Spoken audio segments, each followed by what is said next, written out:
It's time.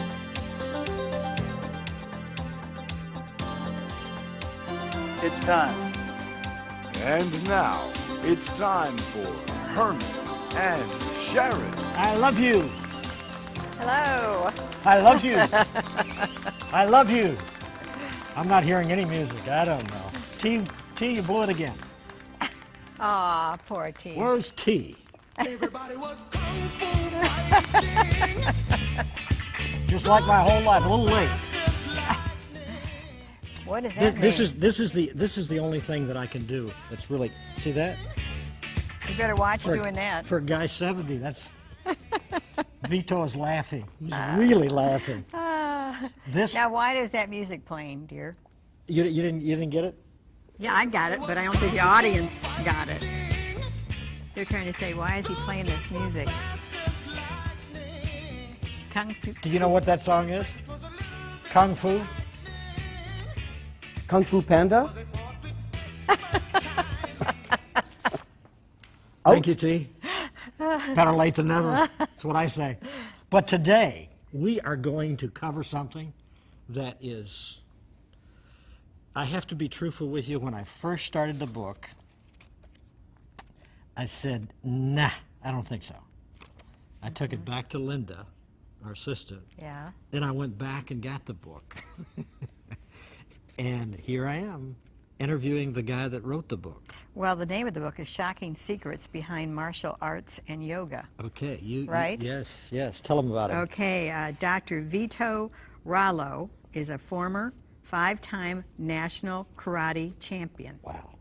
He was trained by the best Japanese instructors in America and rose to become the best of the best in his field. He was a university instructor. He coached business executives and trained law enforcement agencies. And now he reveals the metaphysical mysteries behind martial arts, which is quite an unusual program. Hear this. Yeah. He's going to do this all during the program today. He's gonna get back at me. That's right. Vito. Man. Now, the fact is, stand up. He and I are about the same height, right? Yeah, we're about the same height. About the same. So, and I had a dream back in my teens, which is pretty close to, it would have been about your Same teen era, time. that I would be the best karate guy. In fact, I got into wrestling in high school and was very good.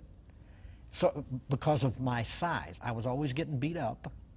I had gangs that were so finally I joined a gang so I wouldn't get beat up. But I was always getting beat up, and that's why I liked fighting, martial arts, this kind of thing. I never got into it, but I mean, I used to dream of being what you became. I mean, you have just excelled in that area, and it was because you were small too, right? Yes, I had to fight. I had to fight when I was growing up, so I had to fight. So people would pick on you. They would try. But I mean, after you were good, you must have. I never got into a fight after that. Isn't that interesting? It's very interesting. Because it's like they look in your eyes and go, whoa. And it's happened on many occasions. Wow. Have a seat. Okay. This is really an amazing story, though, because let me just start out with saying this. Folks, you may or may not agree with what we're going to be talking about today, but my purpose here today is to inform you. That's why I had a problem with it, because he even comes against, Sharon, one of my favorite things on TV. I mean, I like NASCAR, but this has taken me to a different place because I love it better than NASCAR. You know what it is? No, would you talk about it in the book, of all things. Cage fighting. Cage fighting. Wow. I absolutely love it. What a disaster. Yeah. In the making. I mean, I love it. Many do. I mean, I like adrenaline rushes. It gives me an adrenaline rush watching them. I don't know how he can stand it, because I can't stand looking at it. What is the origin and history of karate and all of the other, because there's many levels, right? Yes, there's many aspects of the martial arts. The martial arts actually didn't start out as the martial arts.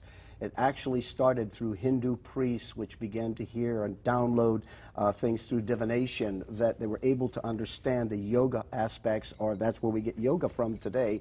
And the yoga aspects are where the martial arts were actually developed through. The martial arts didn't develop on their own. It took meditation, and through certain practices of meditation and occult activities and divination, that they were given that information as it was downloaded through the spiritual realm. Can Christians separate martial arts and yoga from its original source? No, it cannot be separated. Even those that are in the martial arts, that are masters, will tell you, without the spiritual aspects of it, that you cannot separate and receive the power that it takes to operate in any martial arts. That at times there have been those who have said, we can separate and we can take and just use the aspects of fighting or defending, but when you go right back to it, the actual power that is derived and used in the martial arts is the chi, or the ki in some aspects. Some various organizations will call it chi or ki, or even prana. But that power has to come from somewhere. You can't snatch that power from nothing and apply it to your training and say, well, it's just nothing that became something. Fuel must come from somewhere in order to fuel the martial arts and give it the power that it needs in order to be effective. Did you yes, feel that very power? much so. You did? Yes. From the very beginning, the very first day that I walked into a dojo in Chicago, Tell Illinois. me that incident. It's in the book. Yes. When I walked up those stairs, I felt something really weird was happening to me. And even though I'd been in the Marine Corps, was raised on the streets, knew exactly what to expect in certain situations, but when I walked into that dojo, it scared the living daylights out of me, and I didn't understand it until years later, until the Lord revealed what was behind the martial arts. Okay, now, you, which is unheard of, according to your book. Yes. You were a black belt in 1 year. Yes, less than 1 year. Okay. Yes, now, I made history. Now, that was a history-making Yes, it was. belt. First non-Oriental out of Japan. I was the first Caucasian to ever make that level of black belt in 11 Why? months. I think it was because of my determination.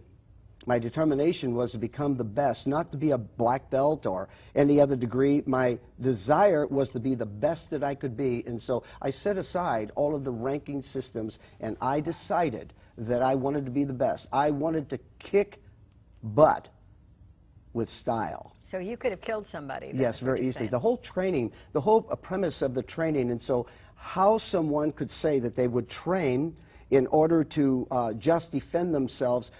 Defense eventually goes into offense. You can't have one without the other. You can't constantly defend without eventually having to try and take out your partner. Now, in the process of that, what we have found is that aggressiveness will begin to build, and your training immediately, when you begin the training in the dojo, and immediately that training will develop into offensive. You can't do one without the other. That means aggressiveness. And you can't say to someone, well, my desire is just to powder puff tap you. But they are so polite. Very polite. I mean, in cage fighting, they bloody the guy, and he is maybe knocked out or whatever, and they will, like this, and hug each other. Okay, I like that. In boxing, they hate each other. They go back to the corner and they just hate each other. So did the people in the arenas, the gladiators. They were respectful also before they died. And in this particular case, what you're seeing is blood and gore. What is happening is we are being desensitized to the fact that blood and gore is okay, and we're graduating, and at one point, we're going to come to a place where we're going to want more. Eventually, weapons will come into play. Eventually, we're going to see fights to the death if it ever becomes legal in this country, and we never know what's going to happen in this country. This is the stuff you put in the book that I don't know if I buy. Okay, you and I are just talking around the table here, okay? But let me just lay this premise on you. Sure. You are a trained fighter. Absolutely. Okay, if we're not going to do this, folks, but if we walked in to a bar, we're not. I don't hang out in bars, neither does he. But if we walked into a bar, and which happens in bars, because every time you're reading the paper, some guy is shot or whatever, and he was That's at right. midnight or whatever in bar so-and-so or 2 a.m. in the morning. So that's what goes on. It's like fights, okay? We walk in there. I would feel pretty protected. I'm walking in with Dr. Vito, and somebody goes with a curse word and says, I'm going to knock your head off. Okay. Here's My old life, I would Okay. have said jump. Okay. What I'm talking about right now. Okay. Okay. Right now. I'm going to knock your head off. And he draws back. Okay. Now, are you going to use this satanic training that you have inside of you? You have all the buttons. You have all the ability. You have all the power, and you know how to use it. Are you going to say, like you did in the book, I took all of my artifacts, all of the gifts that I got, all the trophies, and burned them? Yes, I did. Okay. Are you going to let this guy wipe the floor with you because to defend yourself you would have to use satanic abilities? Or are you going to defend yourself? No, I would not lift a finger to stop him, but I would use the power and authority that I have in Jesus' name, and I would stop him right where he's at. If my faith is in my abilities, then I really don't have faith except the faith of my natural abilities. My Okay. faith must Okay, come so from his supernatural. fist takes a chunk out of your face, and you're going to let him do it again? No, the chances are I would just move out of the way, but I wouldn't try and stop him. I would discourage him by moving away from him rather than trying to stop him. But So I've had all of situations. so all of this training, you won't even use ever again? No, I won't use it again.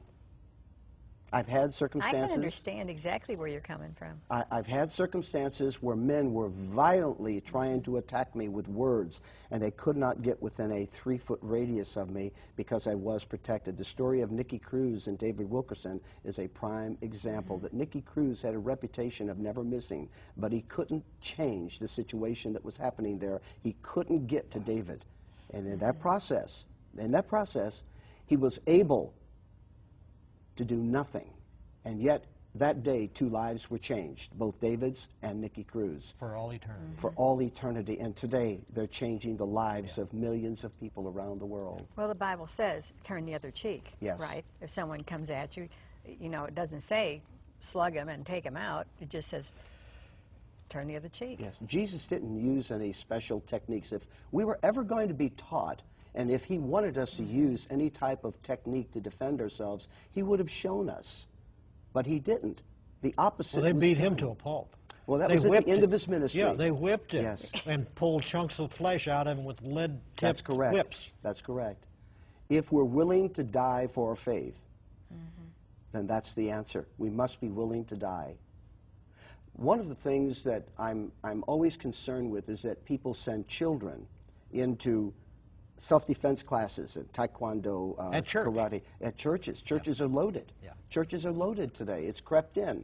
I wouldn't have believed it 20 years ago. But they send their children in for self-defense classes. Now, how is a 5, 6, 7, 10, 15-year-old child going to defend themselves against someone who is determined to get them, or maybe armed? How are they going to do it? And I know of cases where they have tried, and what they learned in the dojo did not work on the outside because of fear factors, because of other factors, maybe multiple attackers. It didn't work, and so they were beat up, even reports So of the some were Karate killed. Kid movie wasn't true. I think that movie was from another planet. How many levels did you get and how many medals? I achieved 5th degree black belt. Fifth degree. Master status. And I've taken many tournaments, but in recent years, 20 years ago, I won 5 national titles, 5 gold medals I won.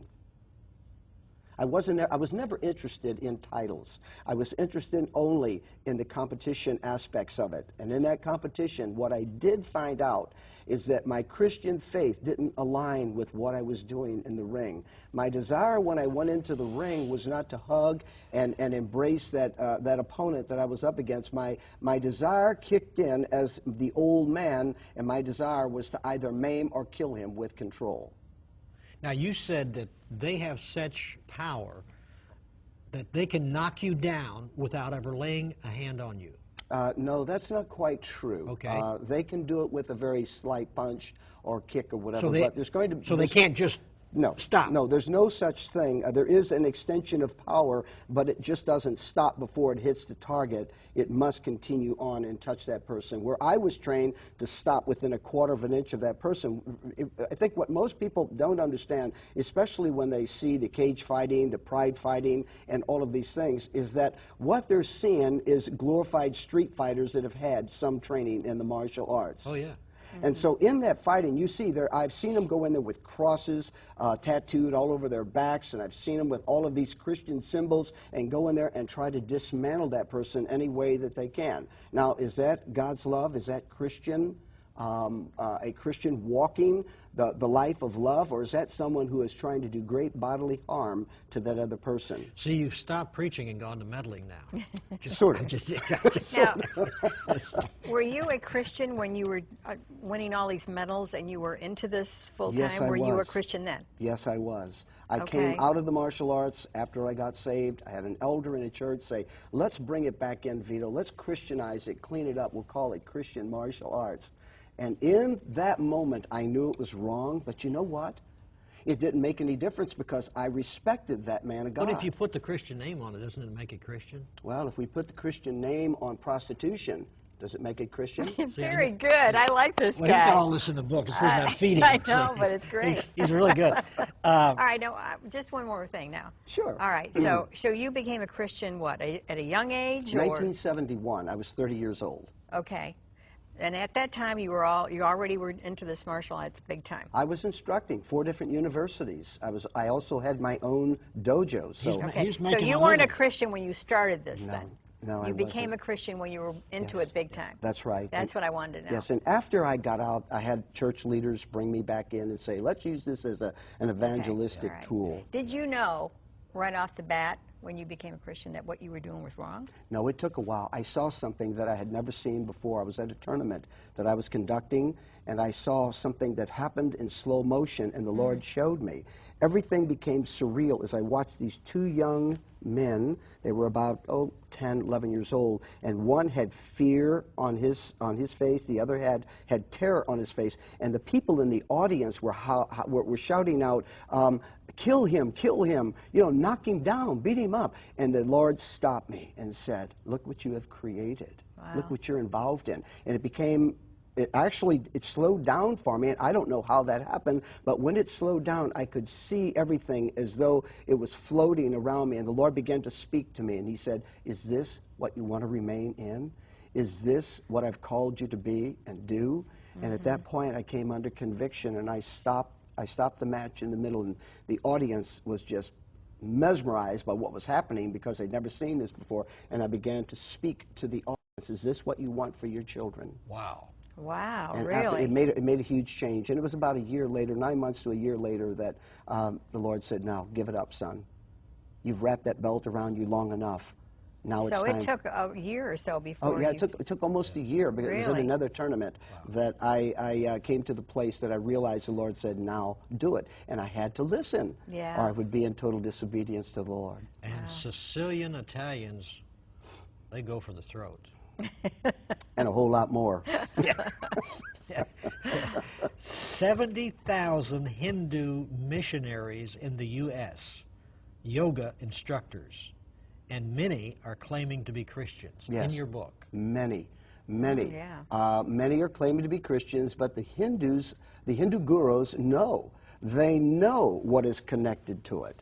And so in essence, what they've been saying, that our mission is complete. We are now ready to take over Christianity because we have entered churches, and we've had all of these people that were training in our yoga studios that are now at a place that they are part of us, because what we have, they now have. There was a transfer of that Hindu religion, and it's basically Hinduism is the old term, New Age is the new term, and so they've now incorporated that into the training methods that they're incorporating in American yoga. How about Christians that practice yoga? Because I know some that do. What is that? They cross their legs and they do this thing. Yeah, What is that? That's a form of meditation.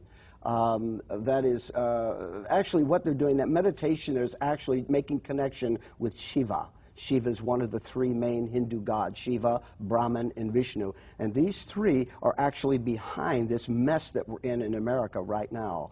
And What so, do you mean by that? well, what they're doing, see, Vishnu is the one that is in control. He is the strong man. He is the strong man, if you will, in the atmosphere that controls the Hindu people. And everywhere that you go in India, you will see these people that are actually in Hindu positions. They're actually in positions where they're worshiping the Hindu god Shiva.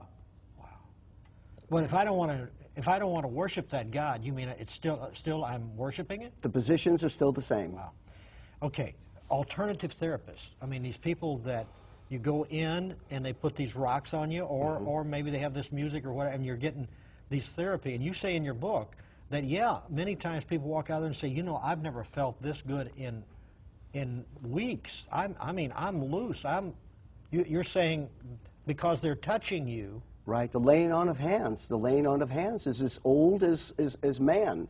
And that laying on of hands, when they're touching you, and I do describe that in the book, that when they're laying hands on you and you're open to that, you're submitting to that, they have a right to transfer things to you. And people don't understand. But if a blessing can be laid on you by the laying on of hands, then so can a curse. And so what you have spirituality, spiritual beings that are actually being transferred to people. Now, I'm not saying everyone. So people might misunderstand and say, well, you can't lay hands on any. I'm not saying that at all. But what I am saying is that the possibility is greater when you submit to these people, whether it's the evil and their twins. background may be in Hindu, or Yes, they might exactly. be in some right. Eastern religion. That's right. Absolutely. All of it is from Eastern religions. Yeah, all of it. None of it is separate. So how do you Christianize or move away from religions that are seeped in divination, which is the counterfeit of the divine, by the way? And the divine is what the counterfeit is doing. What if this therapy is the only way I can get this back released? Well, then I would ask the Lord to just straighten you out. Do some more exercises. Chuck Norris, committed Christian. As we hear. See, now you've quit preaching and gone to meddling. I've gone to meddling. but I mean, I've heard him. I like Chuck Norris. I really do. I really like him. Could you have whipped him in your in competition? I think I may have been able to do it. We're training two different styles, but I think I would have been able. He trained at one time. He tried to train under an instructor that I had trained in Los Angeles, and he couldn't take the training. It was different. They're different. It's like softball and baseball. Yeah. It's like basketball and football. There are differences in them. Bruce Lee. Never fought a day in his life. All he did was show a lot of fast moves because he was thin and fast, but he never did anything physically. But there was almost like an evil force because the He way will he admit died, the way his son died. Yes, he will admit that his fear gripped him more than life itself. And his fear, the demons that was passed down from his father to him and then eventually to his son Brandon, were also a part of the occult activity that he was involved in. He was raised as a Roman Catholic. And he eventually, when he was away from home, he turned into an atheist. And I also read that. You can read that in my book, but you can go to his website. And I always say, if I'm going to back something up, I'm going to show where it's at in my book, where people can go and do their own research. Imaginary opponent. Did you do that? All the time. So what is when they're going to break the bricks? What is all of that? Stupidity. Really? Does that give you power? Does that give you power? No, it's the key eye. It's the generation or the key that flows through you, that when that key eye comes, that's the empowerment of a spiritual entity that's actually giving you the strength to be able to do that. And there is a death touch? They claim that there's a death touch, but I refute that in my book, because you can go through the book and you can read that the death touch is rather strange, because why would you use a death touch on someone, and that death touch in turn, how do they come back to life? But some of these people that claim they have a death touch, a death yell, these are the really weird and wacko ones that are involved in these strange, out-of-the-way things that are in the martial arts. So you destroyed all your trophies and everything and burned them on Halloween? Totally. Wow. Totally destroyed. That camera right there, somebody needs to know Christ. Somebody's involved in this. Yeah. And I would speak to you. Ask the Lord to search your heart. That if you have your children involved, or if you yourself are involved, ask Him to show you, even as I did. I learned the hard way. You can learn the easy way. That God can touch you right where you're at and show you what is behind these martial arts and yoga.